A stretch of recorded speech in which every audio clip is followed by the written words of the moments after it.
आपको लगता है यहां कोई साथ देने वाला है? अगर आप भगवत मार्ग के पथिक हैं, अभी आपको लगता है आपका कोई है, तो अभी बहुत बड़ा भ्रम है। पूरा का पूरा परिवार जा रहा है, 1 मिनट में रोड में नष्ट हो गए। काल है, किस समय कहां कैसे, 1 सेकंड का पता नहीं है। कैसे चैन से नींद आ जाती है तुम्हें? ये जो दुर्वासना के नाश की कृपा है, ये आपकी दिनचर्या है, ये सैकड़ों दुर्वासनाओं को भस्म कर देगी। तुमने खिलवाड़ समझ रखा है। चाहे गृहस्थ हो या विरक्त हो, तुम्हें जो दिनचर्या मिली है, ये दुर्वासनाओं का नाश करने के लिए श्री कृष्ण ने कृपा करके दी है गुरुजनों के द्वारा। इसको खिलवाड़ न समझो। प्रभु का प्रिय, गुरु का प्रिय वही होता है जो दिनचर्या में मिनट भर विलंब नहीं करता। ये गुरु कृपा है कि आपको डांट लगती है, आपको वचन सुनने को मिलते हैं, आप उसको स्वीकार कीजिए। ये मन की, ये दुर्वासना की वृत्ति को हटाइए। सुविधा भोगी बनने वाला कभी सच्चिदानंद का साक्षात्कार नहीं कर सकता। जानबूझ करके सुविधाओं का त्याग होता है, सुविधाओं में रहते हुए, और परमात्मा प्राप्ति की विकलता प्रकट की जाती है। राग द्वेष की वृत्तियां, शरीर विलासिता की वृत्तियां, खाने पीने की वृत्तियां, सुख भोगने की वृत्तियां कितने दिन चलेंगी? मरना है, मरोगे।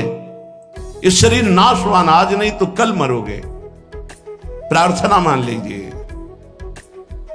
तपलोक और महालोक, जनलोक में सब सिद्धजन निवास कर रहे हैं, जो सृष्टि में प्रकट होते हैं और सृष्टि के बाद लय होते हैं। उनको एक बात का दुख पाया गया, संतों को, कि इस महान मानव देह में आकर के भी तुम भगवत प्राप्ति से वंचित हो। तुम्हें नींद कैसी ऐसी आ जाती है कि तुम्हारा भजन, तुम्हारी दिनचर्या, तुम्हारा साधन पथ रुक रहा है और तुम्हें चैन से सोना आ रहा है। तुम उपासक हो। ये जीवन हमारा प्रभु के लिए। अगर नहीं समझ पा रहे हो तो आखिरी बात समझ लो, कोई समझाने वाला तुम्हें नहीं है, कोई समझाने वाला नहीं। सिर्फ तुम्हें बर्बाद करने वाला मिल सकता है, समझा कर उठाने वाला हरि या हरि का पार्षद मिल सकता है, और नहीं मिल सकता। तुमसे मित्रता करके तुम्हारी वासनाओं को बढ़ाकर तुम्हारे चित्त को विक्षेप में भर देना, ये संसार के हर व्यक्ति, वस्तु, स्थान का प्रभाव है। तुम, तुम्हार सेवक असुरारी, 2 ही केवल बचा सकते हैं, भगवान और भगवान के भक्त। उनकी हर चेष्टा तुम्हारे चित्त को भगवदाकार बनाने के लिए है। कृष्ण कृपा का सीधा फल है साधु संग। हरिराम व्यास जी, गोस्वामी तुलसीदास जी, बड़े बड़े महापुरुष कहते कोई फर्क नहीं। कैसे मनुष्य शरीर को तुमने प्राप्त करके नाश करने की ठान ली है कि हम जो मन आएगा सो करेंगे। यहां बैठने मात्र से भगवत प्राप्ति है। क्यों? यहां खास बात, श्रीधाम वृंदावन यमुना का पावन पुलिन, और कोई मिनट ऐसा नहीं जहां यहां भगवत चर्चा ना हो रही हो, भगवत गुणगान ना हो रहा हो, भगवत नाम कीर्तन ना हो रहा हो। नाम कीर्तन चलता है, वाणी कीर्तन चलता है, गुण कीर्तन चलता है। दूसरी बात, हमारी दृष्टि रहती है, हमारी प्रियजू की दृष्टि रहती है कि ये जन विराजमान। एक दिनचर्या है, एक समय है। माकृष्य शर्वतीदम शुभलेन कृष्ण, हे कृष्ण मेरी इन दुर्वासनाओं को नष्ट कर दो। फिर प्रार्थना करता हूं सब उपासक उपासिकाओं से, गृहस्थ विरक्तों से, यदि आप हमारी श्री जी से जुड़े हैं तो आज्ञा पर ध्यान दीजिए। अगर आज्ञा पर ध्यान नहीं देते तो माया तुम पर ध्यान रख देगी, और उसके ध्यान रखने का मतलब है बैठे बैठे जलोगे, जैसे अंगार पर जला जाता है, ऐसे जलोगे। दुर्वासना तुम्हें जला देगी, तुम्हें पता नहीं है। जब अपनी जीवनी शक्ति प्रभु की तरफ लगती है तो हरि गुरु को शीतलता प्राप्त होती है, वो प्रसन्न होते हैं। जब अपनापन करके तुम्हारी जीवनी शक्ति व्यर्थ नष्ट होती है, तब जलन होती है उस अपनेपन के कारण कि तुम समझ नहीं पा रहे हो। ये आज का अभ्यास तुम्हारे लिए कल काल बन जाएगा। गलत अभ्यास तुम्हारे लिए कल ये प्रमाद बन जाएगा। प्रमाद ही मृत्यु है, शास्त्रों में वर्णन है। जो अप्रमादी है, प्रमाद रहित है, वही भगवत तत्व को जो भगवत तत्व को प्राप्त कर लेता वही निर्विकार स्थिति में परमानंद में डूबता है। माना हम लड़खड़ा रहे हैं लेकिन चल रहे हैं अपने रास्ते पे, रास्ता ही नहीं।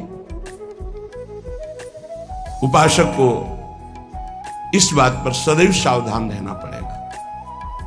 अगर हम अपनी इच्छाओं का मर्दन नहीं कर सके, अपने गुरु की आज्ञा पर नहीं चल सके, अपने शास्त्र आज्ञा पर नहीं चल सके, तो मुझे लगता है कि आगे चल करके आपका जीवन बड़ा संकटपूर्ण रहेगा।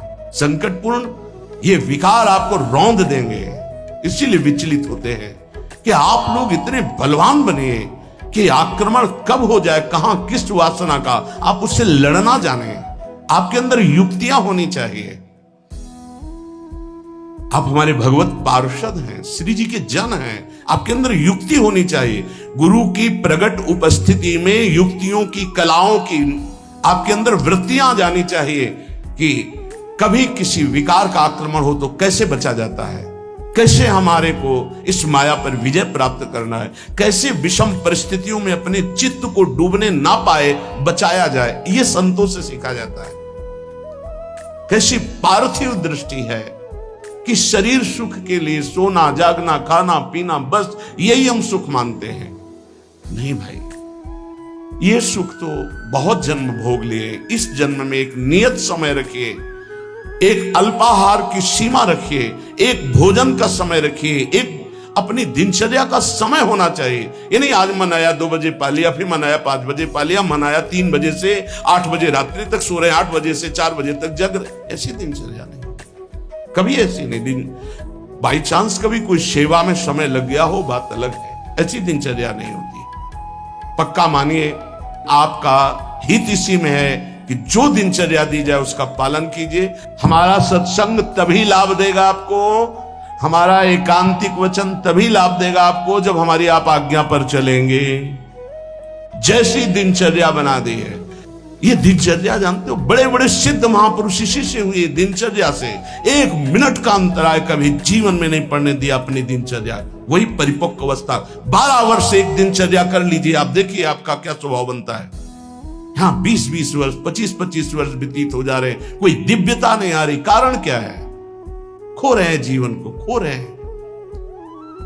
बिल्कुल, कई बार हम चिल्ला चिल्ला कर कहते हैं कि आप समझिए, ये जो दिनचर्या है ये भगवान का स्वरूप है। जो गुरु प्रदत्त दिनचर्या है वही तुम्हें ब्रह्मबोध कराएगी, वही भगवत प्रेम कराएगी। नहीं, ये वासना बहुत बलवान है, पता नहीं चलता कि हम निर्वासनिक हो गए कि वासना युक्त है। एक योगी जी आए थे महान, वो अभी गए हैं तप के लिए, जहां बर्फ के भगवान का स्वरूप, हाँ अमरनाथ शायद ऐसे हो गए। वो बोल रहे थे कि क्या है कि इतनी साधना पर भी वासना, क्या ये प्रारब्ध है? प्रारब्ध से वासना भोग उपस्थित कर सकती, क्रिया नहीं। क्रिया उपासक स्वयं छूट दे करके करता है। कोई भी भोग सामग्री प्रारब्ध से, विश्व की भोग सामग्री आ सकती है पूर्व प्रारब्ध से, लेकिन उसका संयोग आपके अविवेक और विवेक के ऊपर टिका हुआ है। अविवेकी हो तो संयोग करोगे, विवेकी हो तो बचा लो, नहीं तो प्रारब्ध भोगते भोगते पशुता आ जाएगी, दैवी संपत्ति नहीं आएगी। प्रारब्ध का आना हो सकता है, लेकिन प्रारब्ध हमको उस भोग में लिप्त कर दे, ये अज्ञान हो सकता है। ये प्रारब्ध नहीं है कि आप मनमानी आचरण करते रहें, आप मनमानी। कितना दुलार किया जाएगा, कब तक दुलार किया जाएगा? भगवान इतना दुलार करके मानव देह दिए, कहते भगवान कहां है? कैसी विचित्र भगवान की माया है। गोस्वामी श्री तुलसीदास जी महाराज कहते हैं,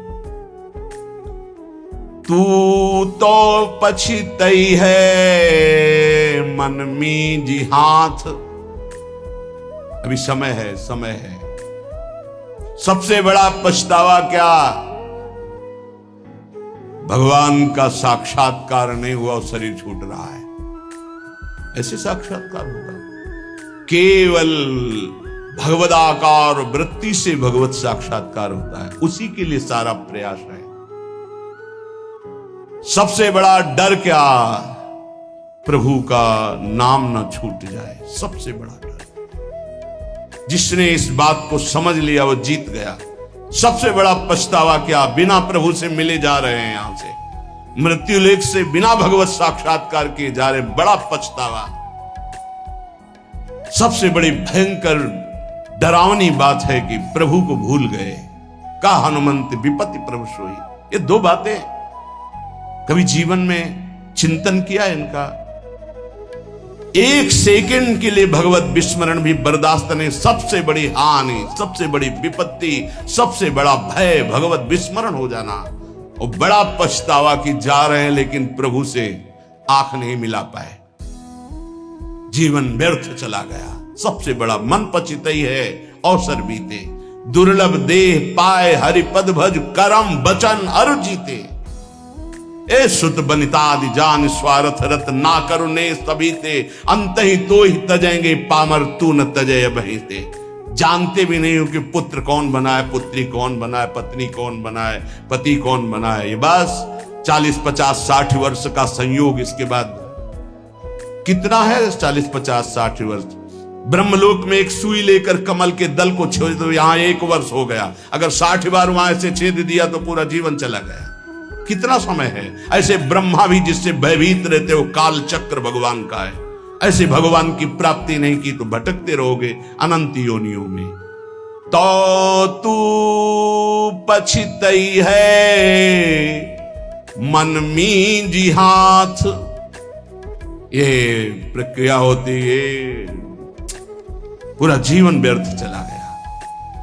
भयो है सुगम तू को अमर अगम तन, समुझी धोकत खोवत अकाथ। तो तू पछितई है मन मींजी हाथ, सुख साधन हरि विमुख वृथा, जैसे श्रम फल घृत हित मथे पाथ। यह विचारी तजी कुपथ कुसंगति, चली सुपंथ मिली भले साथ। तो तू पछितई है मन मींजी हाथ। ऐ मन, तू पछताएगा बाद में, हाथ मसलेगा तेरे, कुछ कब्जे में नहीं आएगा, हाथ में नहीं आएगा। तुझे देवताओं को लिए भी दुर्लभ मानव देह मिली। भयो है सुगम तो को अमर अगम तन, अमर कहते देवताओं को, देवताओं से भी श्रेष्ठ तेरे को मानव देह मिली।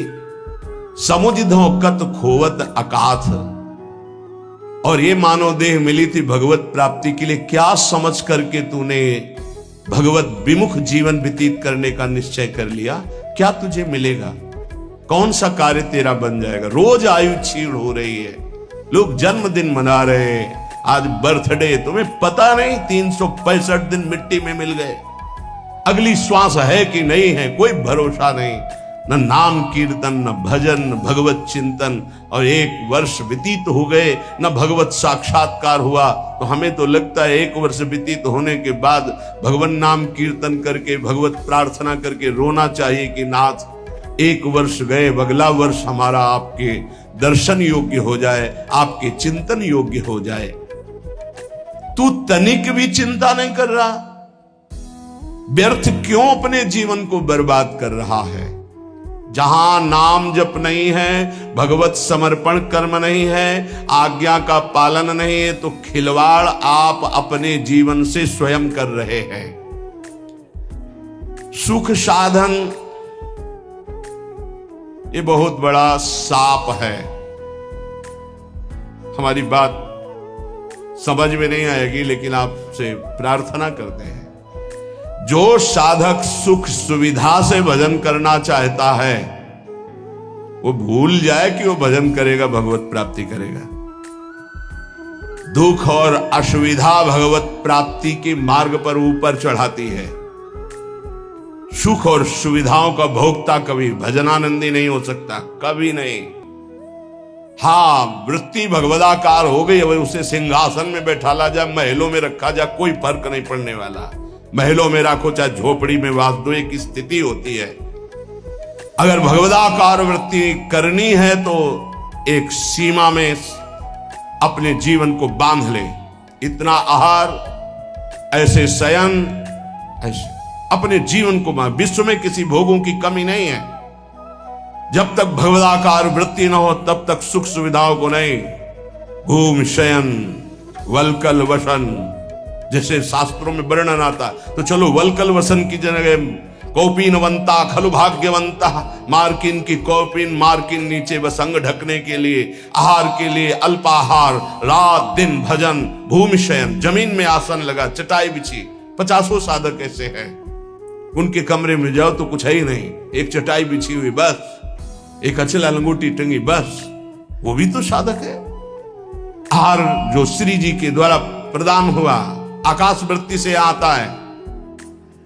आकाश वृत्ति परम पवित्र निर्मल, जैसे आकाश का जल निर्मल होता है, ऐसे आकाश वृत्ति जो आ गया उसी से भरण पोषण हो रहा। याचना नहीं, संकेत नहीं, जो प्रारब्धवशात श्री जी की कृपा से आ गया उसको अपने उदर में डाला।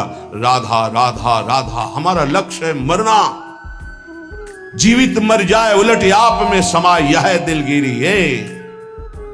ये झांसे में मत पड़ो माया के, ये खा लो, ये पी लो, ये सो लो, ऐसा गद्दा, ऐसी कंबल, ऐसा स्वेटर, ये सुख सुविधाएं अभी नहीं, फिर बाद में जोई जोई प्यारो करे सोई मोई भावे। अभी जो आज्ञा है उसके अनुसार चलेंगे। क्या नहीं देने की चेष्टा की राका बाका जी को ठाकुर जी ने? नहीं चाहिए, आपका दिया हुआ भी नहीं चाहिए, आप चाहिए, सिर्फ आप चाहिए। चलो हमारी वैसी स्थिति नहीं है तो जितने से हमारे प्राणों का पोषण होता, शरीर निर्वाह होता, बस। कह रहे सुख साधन हरि विमुख, दो भाव। यदि हरि से विमुख हो तो सुख साधन तुम्हें जलाएंगे, चिंता शोक भय प्रदान करेंगे। दूसरा भाव, ये सुख साधन तुम्हें हरि से विमुख कर देंगे। सुख साधन हरि विमुख, दो भाव है इसके। अगर हरि विमुख हो, सुख साधन है तो जलते रहोगे, चिंता भय शोक मृत्यु इससे बच नहीं पाओगे। और अगर सुख साधन के भोक्ता हो तो हरि विमुख हो जाओगे, भजन में रुचि नहीं रह जाएगी। ये जीवन जो मिला है सोने के लिए नहीं मिला है, प्रभु प्राप्ति के लिए मिला है। उचित निद्रा, उचित शयन। ये भेड़िए की तरह बच्चों को डराने वाले विकार होते हैं, भगवत मार्ग के पथिकों को नहीं। हाँ, हम स्वयं स्वीकार करते इसलिए घुटने टेक देते हैं। अगर स्वयं स्वीकार ना करे तो विश्व ब्रह्मांड में कोई विकार नहीं है कि तुम्हारे को गिरा सके। तुम हरि पार्षद हो, प्रियाजू के शरणागत हो। जब तुम स्वयं ललचा कर ये खिलौना चाहिए तो मेरी प्रियाजू कृपाल खेल ले जा। जब ऊब जाना तू बताना मेरे से। नहीं, भगवत पार्षद को कोई गिरा सके, सीम की चाप सके को तासु बड़ रखवार रमापति जासु। ऐसे खिलवाड़ समझते हो परमार्थ के पथिक हो करके? तुम्हें कोई गिरा सकता है, तुम गिरना चाहते हो इसलिए गिर सकते हो। अगर तुम गिरना ना चाहो तो कोई गिराने की सामर्थ्य नहीं रखता। साधन विषय सेवन जितना है, दोनों अलग अलग मार्ग है। विषय को साधन बना लो, साधन विषय ना बना लो, जीवन नष्ट हो जाएगा। नहीं समझ पा रहे, नहीं समझ पा रहे। गुरुजनों की रुचि देखी जाती है। क्या रुचि? मन मन की रुचि जाने नहीं विधि अनुसार। अनुमति तो सब ले रहे हैं, आज्ञा का पालन कौन कर रहे हैं? आज्ञा एक बार होती है, ऐसे चलो। फिर वो कृपाल होते हैं, अनुमति दे देते, चलो ऐसे चलो। क्या क्या तरीका क्या है? क्या आप अपने सुख सुविधा के द्वारा साधना के मार्ग पर चल सकते हो? खिलवाड़। आज्ञा पर जब चलना है तो परमार्थ का पथ प्रकाशित होना। इतना समझ लीजिए कि प्राण चाहे चले जाए, हम गुरु आज्ञा को उल्लंघन नहीं करेंगे। आप जीत गए। अगर आप ऐसा नहीं करेंगे तो आप परास्त हो जाएंगे। चाहे गृहस्थ मार्ग से परमार्थ में चले, चाहे विरक्त मार्ग से चले, दोनों के लिए वही भगवत प्राप्ति है, पर आज्ञा पालन। सुख साधन हरि विमुख। और हरि विमुख तो वृथा जैसे श्रम फल घृत हित मथे पात। पानी को चाहे जितना मथते रहो, कभी घी नहीं निकलने वाला। ऐसे ही सुख सुविधा में जो भजन करते हैं उसमें घी नहीं निकलने वाला। प्रेम रूपी पानी का मथना है। अगर सुख सुविधा से ही भगवत प्राप्ति होती तो रघुनाथ दास गोस्वामी के पिता और उनके भाई एक राजा महाराजा की तरह वैभव था। जब उनको स्कूल पढ़ने के लिए भेजा जाता था तो 4 साथ में अंग रक्षक और पालकी में बैठ के जाते थे पूज्य श्री रघुनाथ दास गोस्वामी जी। लेकिन जब महाप्रभु चैतन्य देव के नाम कीर्तन को सुना तो हृदय व्याकुल हो गया कि जीवन का लाभ तो यही है। महाप्रभु ने अनुमति नहीं दी, नहीं तुम अभी पिता के घर में रहो। तो कहा भाग, अब भागे जगन्नाथपुरी गए। महाप्रभु के समय भूख प्यास सब सहते हुए पिता को जब पता चला कि वो नहीं आएंगे तो वैभव भेजने लगे।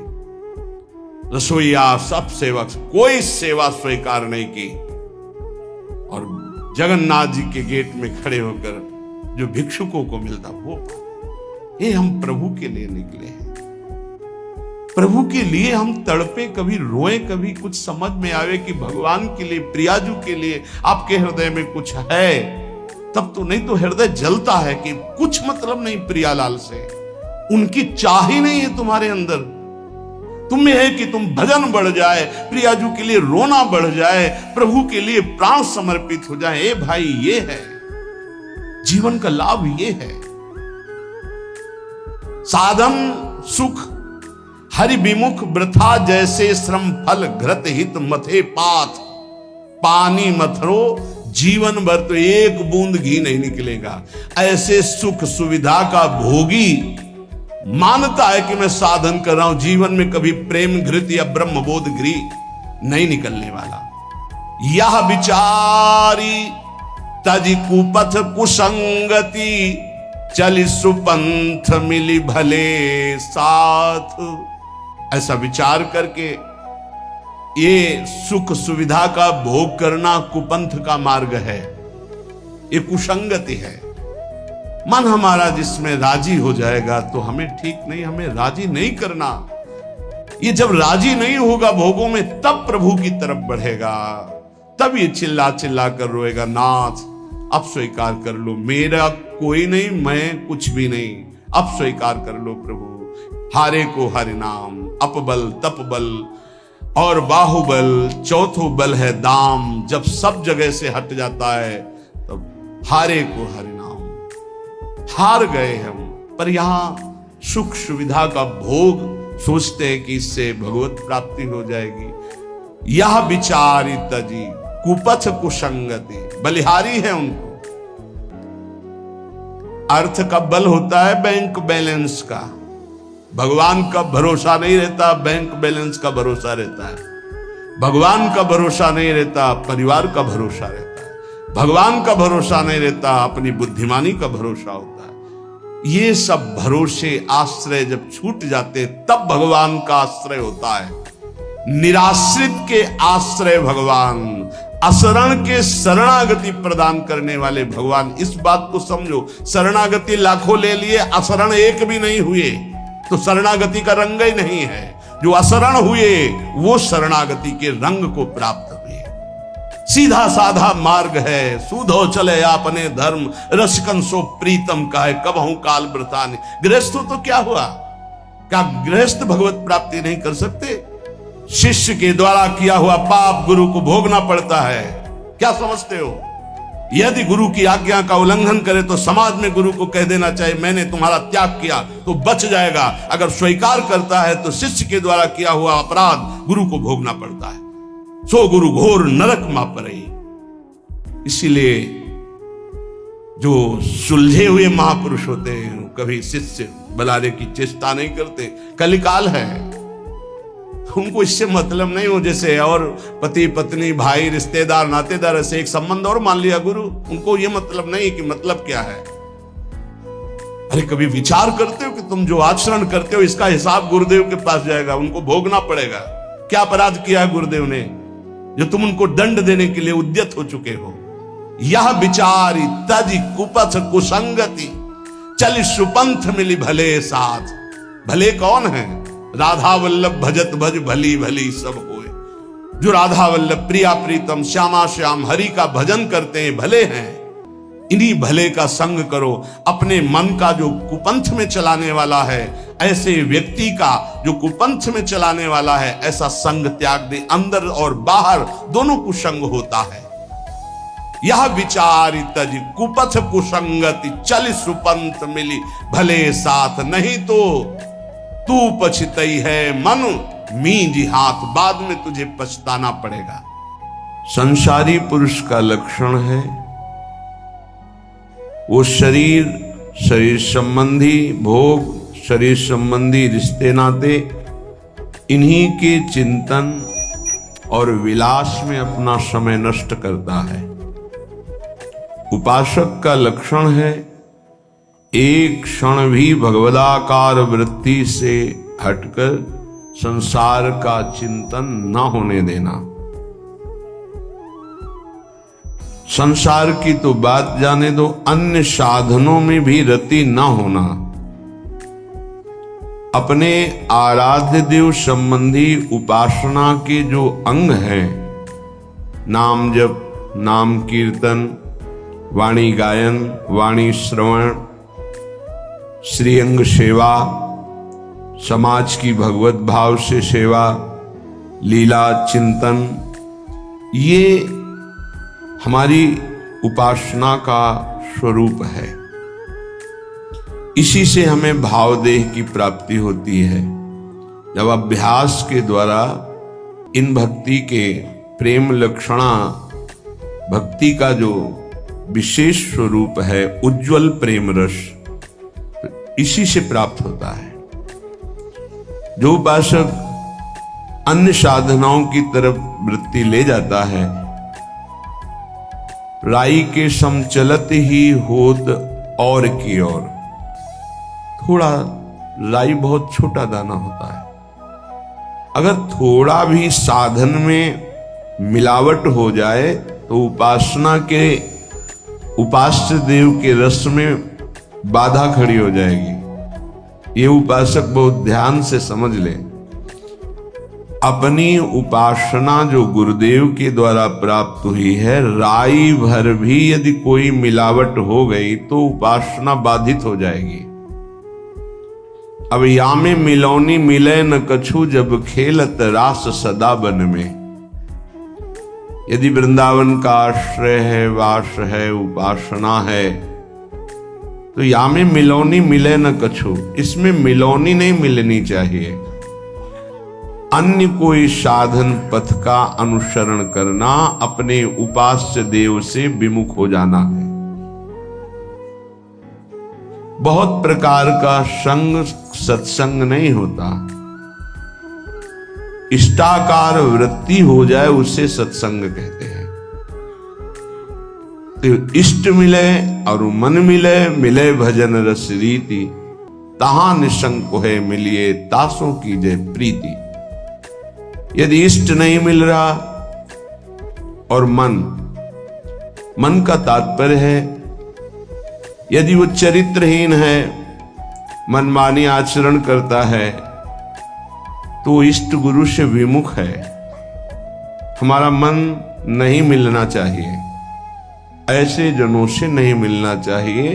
यद्यपि परम स्नेही, चाहे वो कितना प्रिय संबंधी, रिश्तेदार, नातेदार, मित्र कोई भी हो, जाके प्रिय न राम वैदेही तजिए ताहि कोटि बैरिशम, लाखों बार सुना है, पर क्या आचरण में है? हमारे हृदय में ये बात बैठ जानी चाहिए कि जरा सा कुसंग हमारी उपासना के रंग में बाधा पहुंचा देगा। एक ड्रम दूध हो और एक खटाई की फांक छोड़ दो, सब फट जाएगा। उपासना दुग्ध जैसी निर्मल, पौष्टिक, स्वादिष्ट, पवित्र, स्वरूप बोध कराने वाली, जरा सा कुसंग हो जाए हट जाएगी। उपासना की वृत्ति हट जाएगी। जो भाव का स्वरूप बन रहा था वो फट जाएगा।